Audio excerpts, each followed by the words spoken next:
Capricorn, Sun, Moon, Rising, as well as Venus placements. I hope you're well. Thank you so much for being here. I'm Jen with Timeline Tarot, and this is your full moon in Aquarius message. It is a general collective reading, so as the messages come through today, take what fits, leave what doesn't, because if it's not your message, it simply means it is meant for someone else to hear. And please check your other placements, Sun, Moon, Rising, as well as Venus. And if you're not sure what those placements are, in the description box of this video, there's a link where you can obtain your free birth chart. So for you, Capricorn, and I have your chart up on the monitor, so if you're wondering why I'm looking to my left, it's because that's where my monitor is.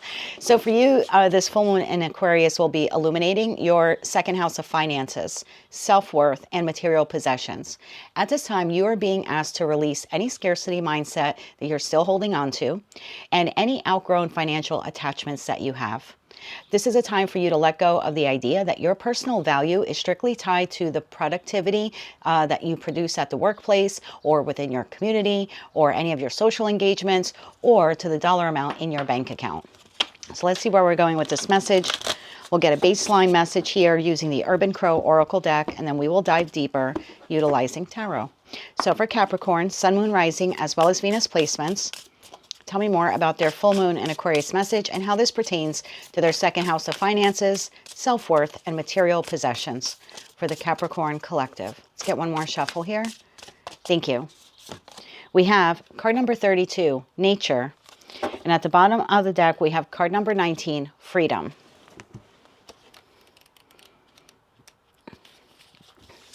Nature. It is our connection to nature that fills our spirit and reunites us with divine energy. Living in a city full of concrete buildings, it can feel as though Mother Nature resides so far away. But she is here, in the grouse that sprouts up in the cracks of a sidewalk, in the overgrown empty lots, in the birds that mingle with us in the park. All we need to do is look, and we will find that connection. Nature asks that you see the evidence of divine energy that is all around you, regardless of the landscape you find yourself in. When nature appears, it may also indicate that you are long overdue for some outside time. Take this as a cue to go for a walk, head out into a park, or to visit the beach. New ideas and inspiration will come through connecting with nature. Tell me more about card number 32, Nature, and how does this pertain to the full moon in Aquarius message for the Capricorn collective, Sun, Moon, Rising, as well as Venus? And what does this have to do with their second house of finances, self-worth, and material possessions for the Capricorn collective? One more shuffle here. Thank you. We have the Eight of Cups. We have the Five of Swords. And we have the Seven of Cups. At the bottom of the deck, we have the Three of Swords. Okay. Clarify that Eight of Cups for me, please.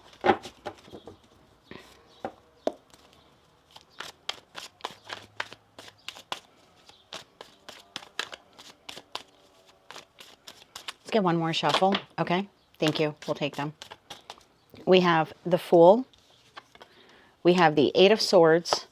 And we have the Death card. Bottom of the deck, we have the Five of Wands. What is going on here? Let me clarify this a little bit more. Five of Swords. Why is the Five of Swords here? Getting a lot of messages for you right now. Five of Swords.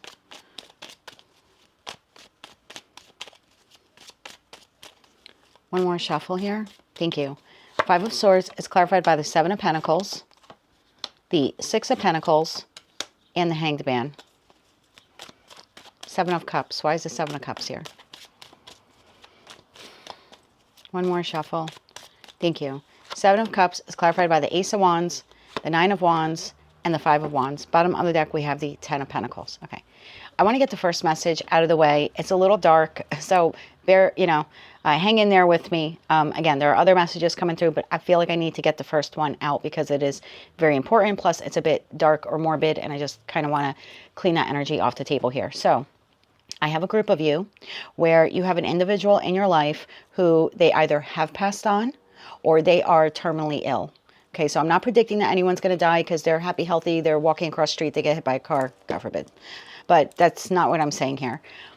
It's someone here that you, they have nurtured you or you have nurtured them. They're part of your Ten of Pentacles. They're part of your inner circle. They're part of your family, or you've known them a long time. Again, this person either has just passed like quite recently. I'm not talking about like 5 or 10 years ago. I mean like recently they just passed, or they are terminally ill and you are expecting them to pass at any day now. either upon this person's passing of the past or the imminent passing in the near future. There's something here about an argument being stirred up between the resources. I don't know if this person owns a home or there's money in a bank or insurance or something like that. There seems to be a family argument or dispute here about the resources, about who gets what. And it's almost like you weren't very close to this person. You were close, but you weren't. It's like you were close in the beginning, but over time, you weren't as close to them, like towards the end of their passing. You're still entitled to something here, some type of distribution of their assets. So it's almost like at some point in time, you emotionally disengaged from this person and you had like a new chapter of your life that didn't necessarily include them, or they weren't as part of it, like as much as they used to be. But with the Eight of Swords, I'm feeling like there's heartache and loss here, that I'm not as close to this person as I could have been. But then it's almost like we did get a little bit closer towards the end of their passing. Death card. Now that there's this distribution of assets, Five of Swords, Seven of Pentacles, Six of Pentacles, the Hangman, there seems to be one particular person here who doesn't feel that you are entitled to whatever this person is leaving you or has left you. And the reason for that is like, well, Capricorn, you weren't that very close to them. And it's almost like you're kind of arguing the fact here of like, nope, I know we kind of went in our own directions, but we sort of still kept in touch. There was still a tie there, even though, I wasn't engaging with them daily or on the level that I used to. So there's an acknowledgement here on your part of that. But there's still someone here saying, well, and this could be the person who's like the estate plan, not the estate planner, like the head of the estate or something like that. Well, we just don't think that you should get paid out what you were supposed to get paid out, because, when this will was drafted, it was drafted so long ago, Seven of Pentacles. It was back when you were on better terms with this person. And then something happened here with that Five of Swords. And even though you started to bridge the gap between you and this person towards the end of their passing, we still don't feel that you are entitled to anything. So the Seven of Cups then is clarified by the Ace of Wands, the Nine of Wands, and the Five of Wands. I feel like you are very emotionally wounded or hurt that this person or these people are saying this to you, because even though you and this person who passed on kind of went your own separate ways there for a while, you did in that Ace of Wands end up coming back together again. And I feel like when this person was like ill or towards the end, like your bond with them strengthened or something like that, you are deeply troubled here by their loss. It's triggered some type of abandonment wound for you, and maybe even some guilt, like you wish that you wouldn't have lost so much time with them, or you could have been closer during that time where you're like your bridges, okay? Maybe you live on the other side of the bridge for some of you, okay? But when like your paths parted, but now you feel inclined that you know that this person wanted you to have this, and that this person, if they didn't want you to have this, they would have like updated the will or updated their paperwork or something like that. So as wounded as you are by this loss, as wounded as you are by the person or people trying to prevent you from what is like legally and maybe even morally yours, you are preparing yourself here to fight for this. Ten of Pentacles, the King of Swords, and the Page of Pentacles. And this is in Judgment. And this is almost like needing to inquire here with like an attorney, either the person who like created the will for this individual who passed on, or maybe like your own attorney. But I see you here like doing your research and doing your homework and going to someone who is so like very skilled here about this matter. There's something here that this situation, this experience, what it is going to trigger for you is the illumination that this full moon in Aquarius is having on that sixth house of on that second house, of finances, self-worth, and material possessions, because it is going to like show you this wound within yourself where your personal value is strictly tied to your bank account or to this person's bank account. But the point of the message here is that you feel like I'm a good person and I was good to this person, and therefore I'm entitled to that money. That's the whole reason why this situation is playing out the way that it will be playing out for you. It's supposed to expose a wound for you where your self-worth is tied up with money. Your money, other people's money, legacy money, something like that. Again, it's not saying that you're not entitled to whatever, this person or people are leaving you. It's just supposed to help you to connect the dots and say, oh my God, I am a good person and I was a good person to this person, whether I get something out of this or not. It's not that I'm entitled to anything because I'm a good person. I think there's a wound here that's supposed to be exposed through all of that. Okay, I'm going to take a second now. I'm going to shut this down, clear the energy, and I'm going to come back with the other messages that I have here for you. Hello, Capricorn, and we're back. So I wanted to review the message here that was in card number 32 for nature. And so the other messages here that I'm getting is that there's something here in regards to your environment. And I have a couple of messages coming through on that, so only take the ones that resonate for you. Some of you are currently living in an environment like a community or a house, something like that, that it is becoming increasingly difficult for you to afford the house. There's a feeling here of like, I don't know how I'm going to afford this house. Or if you share this house with someone, you're starting to think, how am I going to afford this house if this person ever passes away or moves away? Like maybe it could be a roommate and you're thinking about what if they go their own way? So there's just a feeling here of like, I own this property or I own this home and I don't know how much more or how much longer I'm going to be able to afford it. And if it's shared resources here or something like that, shared expenses, it's what am I going to do if the other person like abruptly leaves, like they move out or God forbid they pass away, something like that. So if this is your message, there's something here of like you knowing that you may possibly have a new beginning. There's a concern here that I may have to give up this house. I may have to walk away from this house or this living situation. And this is like very like future thinking. I don't feel like this is like a right now thing. This is like, oh my God, if this doesn't work out or this person ends up leaving down the line, I'm going to have to like take care of this. And I don't know how I'm going to do it because I'm barely doing it now. And there is some shame here with that Five of Swords to Seven of Pentacles, Six of Pentacles, because there's like a decrease here. So there's almost like, okay, in the event that I have to sell this home, I have to sell this home or this townhouse or this condo or maybe like leave this apartment and I have to downsize, I'm very concerned about how other people will perceive me. Because people know me as living in this house or in this community or something like that at this residence. And if I were to like downsize it, then they might look at me like I'm poor or I don't make enough money or I'm not as rich as they once thought I was, or maybe even the way that I portrayed myself. So there's a fear here of how other people will perceive you if you like downsize or like downgrade your home. And there's a lot of worry when it comes to this.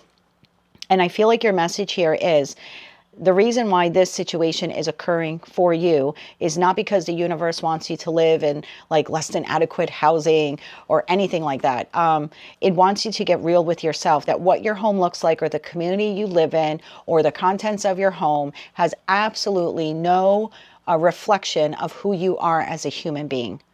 So this whole thing of your personal value being like strictly tied to your bank account or what your house looks like or the community you live in or how big your house is, whatever it is, or even like the quality furnishings within it has no bearing. Like you are a wonderful, beautiful individual, handsome individual. You contribute greatly to your community, to your surroundings, to every single person you've ever connected to in your life. And the fact that you're going from like one quality or one style type of living to another has no bearing on any of that. Like you're still a beautiful soul and you are beneficial to the collective regardless of what you live in.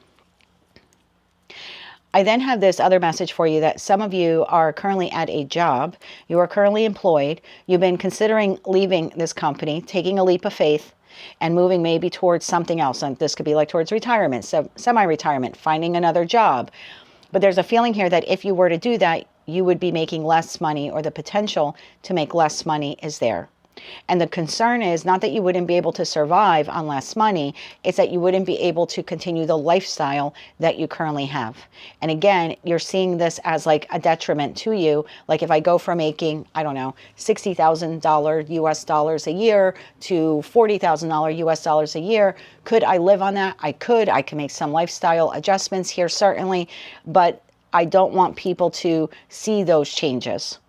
And so you might be prone then at that point to get into debt because it's like you got to keep up appearances. And again, the message here seems to be the lifestyle you have is no reflection of who you are as a person. So if it makes it happier for you, like if you're happier doing this, like changing jobs and making a little less money, and you can adjust your lifestyle and still live comfortably, you should do that without anyone making you feel shameful, particularly yourself. You should not make yourself feel ashamed because you have a job that is now paying you less. Because again, your happiness is increasing. I also have a group of you here where there's a person here that you are either involved in. So you're either involved with this person, and now I'm talking a romantic interest. You're either involved with this person, or you're considering becoming involved with this person, or you're single and you're contemplating putting yourself out there to meet a person. There's a little fear here when it comes to having this connection in your life. And the fear here centers around you either perceive this other person as having more money than you, or maybe they own like more property or something like that. You're looking at them like they are more established or they're more put together. And again, there's this scarcity mindset that maybe you're not good enough for this person. Maybe they own a house and you don't. Maybe they have investment properties and you don't. You know, maybe they have a college degree and you don't. I don't know. There's just a feeling here. Maybe your salaries are the same, but you have more debt than they do. You know, I don't know. Maybe you have a loan on your mortgage and they don't. You're both homeowners, but you have debt and they don't. You know, something like that. You both have credit cards. They're at $0 on their balances, and meanwhile you have accrued some credit card debts. So again, there's that scarcity mindset here of like you're not good enough for this person, or if you were to meet a new person, you're like afraid that they might look at you like you don't have a lot of money or something like that. And again, any one of those instances that you may be experiencing in the energy of the full moon in Aquarius or thereafter, because this is not like you're waking up on July 29th of the full moon in Aquarius or even the day after on the 30th and all of this, you know, different storylines are happening. This is going to play out. The July 29th full moon in Aquarius is the launch for this. So this is going to play out over a couple of months. So I just want you to keep this in mind. This is not a short-term reading. This is a long-term reading. It's also a predictive reading. So if you're watching this now and saying nothing like that is happening for me, again, it is a predictive reading. It's going to roll out over the next couple of months. So maybe pin this video so you can come back to it in the future. But again, any one of those scenarios that arises, it's meant to get you to free yourself, card number 19, to free yourself from either the lack mentality, the scarcity mentality, or any type of like attachments you have to my value and worth are tied to my home or my bank account or my credit score or anything like that. Yes, it's to change your perspective, perspective. There you go. It's to change your perspective about how you view yourself in relation to material goods. Let's see if we can get any other messages here for you. And then we'll close it out with some advice and a Moonology card. So as you incur these various storylines, for some of you, one will play out. For others of you, maybe two or three. You know, again, it's a predictive reading. I feel like it launches now in July, because for me, Seven of Cups is the month of July. Cups are months. And that's when that full moon in Aquarius is occurring July 29. So as it rolls out over the next couple of months, it's going to be very important for you to ground yourself in nature. Like go out for a walk. If it's too cold where you live in the world, go out for a drive if the roads are safe, if you're able to do that. Look out your window, meditate. You know, if it's freezing cold where you live in the world 3 months from now, then maybe you just want to like listen to sounds of nature. You could pull up sounds like on YouTube or something like that. Fall asleep listening to sounds of nature, or wake up listening to the sounds of nature. It's going to be very important for you to ground yourself during this time so you don't get lost, so your mind doesn't start spinning that, oh my God, this is happening and this is happening, and my identity or my value or worth are tied to bank account, or again, like credit score or debt or anything like that. Over the course of the next couple of months, you will be freeing yourself from the mindset that who you are and what you bring into the world and your value as a human being has absolutely nothing to do with material possessions, money, or anything like the job you have, job title, anything like that. And you're going to feel a lot freer and lighter as we close out the year as a result of that. Any other messages here, please, for the Capricorn collective? One more shuffle here. Thank you. We have the Four of Pentacles. That's that mindset you've been holding on to. Hermit and the King of Swords. Bottom of the deck, Ten of Wands. So exactly what I was saying. This mindset that you've been holding on to, that my value and worth comes from blank. Whatever's going to occur here now, it's meant for you to go inside Hermit energy and to review that and say, where does that come from? Where did I ever create that link for myself that what I wear, or, you know, what I drive, or what I live in, or what I do for a living, or how much money is in my bank account? Where in my life did I put that, you know, together and say, oh, that's a reflection of my value and worth as a human being. So it's meant to get you to go inside. And then King of Swords, so you can see very clearly where that wound is coming from, where it was created within you, and you could release it like once and for all. And that Ten of Wands, you're like dropping it. Ten of Swords, it's done, over with. There you go. That scarcity mindset, the lack mentality, and that Five of Pentacles, you're going to realize how you've been like sabotaging yourself over the years. Maybe you got involved with jobs or corporations that weren't inherently good for you, but you took those jobs for title, or again, maybe for the pay. You're going to be reviewing your situations with people, like romantic partners. Why did you get involved with certain people? Why did you stay in those connections maybe longer than you should have? Again, was that you sabotaging your happiness because it was a happy home life, or you had a nice house and you didn't want to downsize, you didn't want to get a divorce, or you know what I mean? You only dated that person. Again, at the time, maybe you were really in love with them, but this is looking back and saying, oh, I really selected them, or I really hung on to them longer than I should have because of blank, because I was tying my value and worth to their bank account. Again, not saying you were with them for their money, but it just like it presented you better to the world that you were with someone like that, or again, that the two of you had built something. So maybe they cheated on you or something. And you're going to look back now and say, oh, that's why I stayed in that connection, because I didn't want to ruin anyone's perspective of me, that I got a divorce and now I went from a house to an apartment.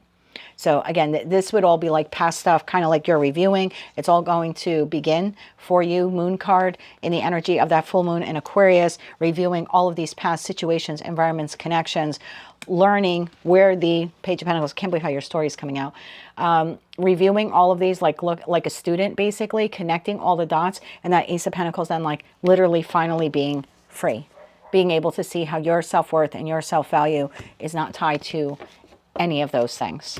Let's get you some advice. My condolences to those of you who have had someone recently pass, particularly if there's been like issues with inheritance and stuff like that. I know that that can be very difficult. So I'm sorry if you're going through that. And if you have anyone who's terminally ill, my heart is with you as well. It's very difficult to lose a loved one, regardless of who they are or even our bond to them, right? So let's get you 3 cards of advice.